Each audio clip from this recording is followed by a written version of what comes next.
ಇವತ್ತು ತುರ್ತು ಮಾಧ್ಯಮ ಸುದ್ದಿಗೋಷ್ಠಿ ಕರೆದಿರೋದೇನಪ್ಪಾ ಅಂದ್ರೆ ಏನು ಈ ತಿಂಗಳು ಮಾರ್ಚ್ 15ನೇ ತಾರೀಕು ಬಂದ್ಗೆ ಬಿಜೆಪಿಯ ಕೆಲವು ನಾಯಕರು ಆಹ್ವಾನ ಮಾಡಿದ್ದಾರೆ. ನಾನು ಸ್ವಾಗತ ಮಾಡ್ತೀನಿ. ಯಾಕಂತಂದ್ರೆ ಇವತ್ತು ಸ್ವತಂತ್ರ ಭಾರತದಲ್ಲಿ ಯಾರ್ ಬೇಕಾದ್ರೂ ಬಂದ್ ಮಾಡ್ಬೋದು, ಎಲ್ಲ ಅವ್ರಿಗೆ ಹಕ್ಕಿದೆ. ಬಟ್ ಆದ್ರೆ ಎಲ್ಲೋ ಒಂದು ಕಡೆ ಕ್ಷೇತ್ರದಲ್ಲಿ ಜನರನ್ನ ದಿಕ್ತೋಪ್ಸುವಂತ ಕೆಲಸ ಮಾಡ್ತಾ ಇದ್ದಾರೆ ಕೆಲವು ಬಿಜೆಪಿಯ ಒಂದಿಬ್ರು ಮೂವರು. ಬಟ್ ಅವ್ರಿಗೆ ಕೇಳಕ್ ಇಷ್ಟ ಪಡ್ತೀನಿ ನಾನು. ಈಗ 2019ರಲ್ಲಿ ಏನು ಅವ್ರ ಅಣ್ಣ, ನಾನು ಅವ್ರ ಹೆಸರು ಹೇಳಕ್ ಕೂಡ ಇಷ್ಟ ಪಡಲ್ಲ, ಅವ್ರ ಅಣ್ಣ ಅಂತ ಅವರೇ ಬಾಯಾರು ಕರೀತಾರೆ, ಪ್ರೀತಿಯಿಂದ ನಮ್ಮ ಅಣ್ಣ ಅಂತ ಕರೀತಾರೆ. ಆ ಅಣ್ಣನ್ಗೆ ಹೇಳ್ತೀನಿ, ಅಣ್ಣ ಸಂದೀಪ್ ಅಣ್ಣ, ನಿಮ್ಮ ಅಣ್ಣನಿಗೆ 2019ರಿಂದ 2023 ಗಂಟೆ ಯಾಕಣ್ಣ ಪ್ರಶ್ನೆ ಮಾಡಿಲ್ಲ ನೀವು? ನೀವು ಕ್ಷೇತ್ರ ಜನರನ್ನ ಪ್ರಬುದ್ರು ಮುಗ್ದ್ರು ಅಂತೆಲ್ಲ ಕರೀತಿರಲ್ವಾ ಅಣ್ಣ? ನೀವು ತುಂಬಾ ಪ್ರಬುದ್ರಣ್ಣ. ನೀವೇನೋ ಮುಂದೆ 2028ಗೆ ಏನೋ ಆಗ್ಬೇಕಂತ ಹೊರಟಿದ್ದೀರಾ, ಸಂತೋಷ ಆಗಿ ನಾವ್ ಬೇಡ ಅಂತ ಹೇಳಲ್ಲ. ಆದ್ರೆ 2019ರಲ್ಲಿ ನಿಮ್ಮ ಅಣ್ಣ ಅಧಿಕಾರಕ್ಕೋಸ್ಕರ ಹಣಕ್ಕೋಸ್ಕರ ಪಾರ್ಟಿ ಬಿಟ್ಟು ಹೋದಾಗ ಅಣ್ಣ ನೀವ್ ಈ ತರ ಡಿಮ್ಯಾಂಡ್ ಮಾಡಿ ನಾನು ಒಪ್ತಿದ್ನಣ್ಣ. ಯಾಕಣ್ಣ ನೀವು ಮಾಡಿಲ್ಲ ಅವತ್ತು? ಪ್ರಭಾವ ಸಚಿವರು ಏನು ನೆಕ್ಸ್ಟ್ ನಾನೇ ಸಿಎಂ ಅನ್ನೋ ಮಟ್ಟಕ್ಕೆ ಓಡಾಡ್ತಿದ್ರಲ್ಲ ಅಣ್ಣ, ಬಸವರಾಜ ಬೊಮ್ಮಾಯಿ ಹಿಂದೆ ಕಡೆ.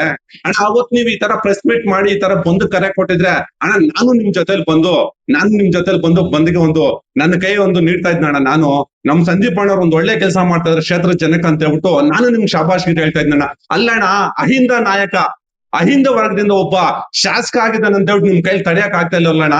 ಅಲ್ಲಣ್ಣ ಹೇಳ್ತಿರಲ್ಲ ಅಣ್ಣ, ನಿಮ್ಗೆ ಸ್ಪಷ್ಟವಾಗಿ ಹೇಳ್ತಿರಲ್ಲ ನನ್ ಡಿಮ್ಯಾಂಡ್ ಇದೆ.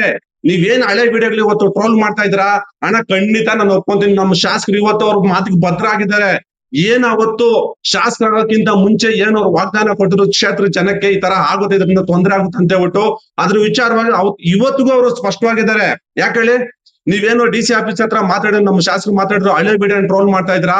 ಆ ವಿಚಾರಕ್ಕೆ ನೋಡಿ ಅವರು ಸ್ಪಷ್ಟವಾಗಿ ಹೇಳಿದ್ರು, ಇಲ್ಲೇ ಕನ್ನಡ ಭವನದ ಹತ್ರ ನೀವೇನು ಮಾಧ್ಯಮದವರು ಅವ್ರನ್ನ ಪ್ರಶ್ನೆ ಮಾಡಿದಾಗ ನಾನು ಇವತ್ತು ನನ್ನ ಹೇಳಿಕೆಗೆ ಬದ್ಧವಾಗಿದ್ದೀನಿ.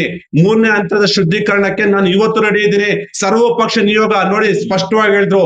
ಗೌರಿಬಿದನೂರು ಪುಟ್ಟಸ್ವಾಮಿ ಗೌಡ್ರು ಇರ್ಬೋದು, ಮತ್ತೆ ಯಾರು ನಮ್ಮ ಶಿಡ್ಲಘಟ್ಟದ ರವಿಕುಮಾರ್ ಇರ್ಬೋದು, ನಮ್ಮ ಸಚಿವರು ಇರ್ಬೋದು, ಬಾಗೇಪಲ್ಲಿ ಸುಬ್ಬಾರೆಡ್ಡಿ, ಎಲ್ಲರನ್ನ ಸರ್ವ ಪಕ್ಷ ನಿಯೋಗ ಕರ್ಕೊಂಡು ಹೋಗ್ಬಿಟ್ಟು ನಾನು ಮುಖ್ಯಮಂತ್ರಿಗಳ ಹತ್ರ ಮಾತಾಡಿಸ್ಬಿಟ್ಟು ನಾನು ಈ ವಿಚಾರಕ್ಕೆ ನಾನು ರೆಡಿ ಇದ್ದೀನಿ.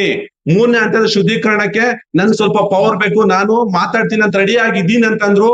ನೀವು ಇವತ್ತು ಪ್ರತಿಭಟನೆ ಮಾಡಕ್ ಹೋಗ್ತೀರಂದ್ರೆ ಎಲ್ಲೋ ಒಂದು ಕಡೆ ನಿಮ್ಮ ರಾಜಕೀಯ ಬೇಳೆ ಬಯಸ್ಕೊಳಕ್ಕೆ ಕೆಲಸ ಮಾಡ್ತಾ ಇದ್ದೀರಾ. ನಮ್ಮ ಶಾಸಕರ ಬಗ್ಗೆ ಏನಾದ್ರೂ ಅವರು ಕೇಳುವಾಗ ಮಾತಾಡಿದ್ರೆ ಇಲ್ಲ ನಿಂತ್ಕೊಳ್ಳೋ ಅಂತ ಕೆಲಸ ಮಾಡಿದ್ರೆ ನೀವು ಪ್ರತಿಭಟನೆ ಮಾಡಿ ನಾವ್ ಇಲ್ಲ ಅಂತ ಹೇಳ್ತಾ ಇಲ್ಲ. ಬಟ್ ಅವ್ರು ಸ್ಪಷ್ಟವಾಗಿದ್ದಾರಲ್ಲ ಈ ವಿಚಾರದಲ್ಲಿ, ನಾನು ಇದ್ದೀನಿ ನಿಮ್ ಜೊತೆ ಇದ್ದೀನಿ ಅಂತ ಹೇಳ್ಬಿಟ್ಟು ನೀವು ಅಷ್ಟೆಲ್ಲಾ ಹೇಳಿದ್ರು ಪ್ರತಿಭಟನೆ ಮಾಡ್ತೀನಿ ಅಂದ್ರೆ ಏನ್ ಹೇಳಿದ್ರಲ್ಲಿ ಅರ್ಥ ಇದೆ? ಅವ್ರು ಇನ್ನೊಬ್ರು ಹೇಳ್ತಾರೆ, ಒಂದು ಬಾಟ್ಲಿ ಇಟ್ಕೊ ಬರ್ತಾರೆ, ಅಣ್ಣ ನಾವು ಇದೇ ತಾಲೂಕ್ನವ್ರೇನೆ, ನಾವಿನ್ನೆಲ್ಲೋ ಇಲ್ಲ, ನಾವ್ ಇದೇ ತಾಲೂಕ್ನವ್ರ ಅಣ್ಣ. ಸಂದೀಪ್ ಅಣ್ಣ ಸ್ವಲ್ಪ ನೀವು ಅರ್ಥ ಮಾಡ್ಕೊಟ್ಟಣ್ಣ, ಮುಂದೆ ನಾಯಕರ ಅಂತ ಹೊಟ್ಟಿದ್ರ ಅಣ್ಣ, ನಿಮ್ಮ ಪಕ್ಷದ ಕಾರ್ಯಕರ್ತರು ನಾನು ಫೋನ್ ಮಾಡಿ ಹೇಳ್ತಾ ಇದ್ರೆ ಯಾಕೆ ನಮ್ ಸಂದೀಪ್ ರೆಡ್ಡಿಗೆ ಇಷ್ಟೊಂದು ಅರ್ಜೆಂಟ್ ಅಂತ ಹೇಳ್ಬಿಟ್ಟು ಶಾಸಕರು ಸ್ಪಷ್ಟವಾಗಿ ಹೇಳಿದ್ದಾರೆ. ನಾನು ಇದ್ರ ಪರವಾಗಿ ಇದ್ದೀನಿ ಅಂತ ಹೇಳಿದ್ರು ಕೂಡ ಇವತ್ತು ಅವರು ಪ್ರತಿಭಟನೆ ಮಾಡ್ತೀನಿ ಅಂದ್ರೆ ತುರ್ತಾಗಿ ಅವ್ರಿಗೆ ಬಿ ಫಾರಂ ಬೇಕು. ಪಾರ್ಟಿಯಿಂದ ಬಿ ಫಾರಂ ಕೊಟ್ಬಿಟ್ರೆ ಸುಮ್ಮನೆ ಆಗ್ಬಿಡ್ತಾರೇನೋ. ಅಣ್ಣ ಇವೆಲ್ಲ ಕೆಲ್ಸಕ್ಕೆ ಬರಲ್ಲ ಅಣ್ಣ.